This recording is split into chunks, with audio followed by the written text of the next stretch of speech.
মাছ খায় একটু, ওই বানর ঝপ করে জলের মধ্যে, হরিণ যেগুলো জল খেতে যায় সেইগুলোকে ধরে খায় কুমির।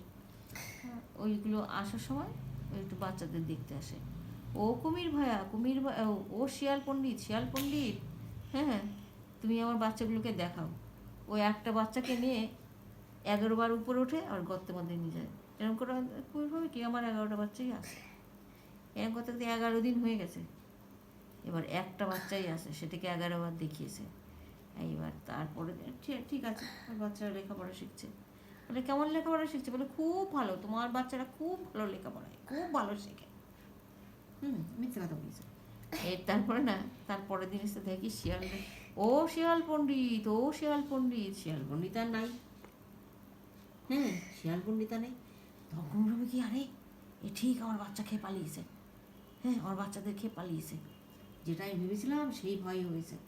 তখন না ও তাড়াতাড়ি এদিকে ওদিকে দৌড়াচ্ছে। তখন দেখি কি, শিয়াল একটা নদী পার হয়ে পালাচ্ছে। বলে কি, এই শিয়াল ভাই, আমার বাচ্চা কই?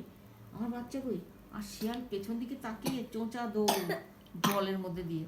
আর কুমির এরম সং করে তাড়াতাড়ি কুমিরের এই শিয়ালের ঠ্যাং ধরেছে।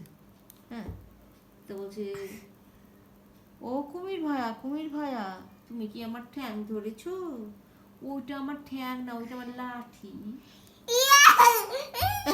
এবং যেই না পাটা ছেড়ে দিয়েছে, শিয়াল আজও দৌড়, কালো দৌড়, চোচা দৌড়, আর শিয়ালকে ধরতে পারেনি।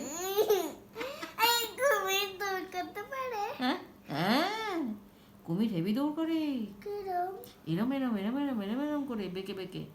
ওর পা আছে না, পা দিয়ে এরম করে, আর মাথা দিয়ে এরম করে। আর শিয়াল খুব স্পিডে দৌড়ায়। ও তাও ওর মুখ এত বড়, ঝপ করে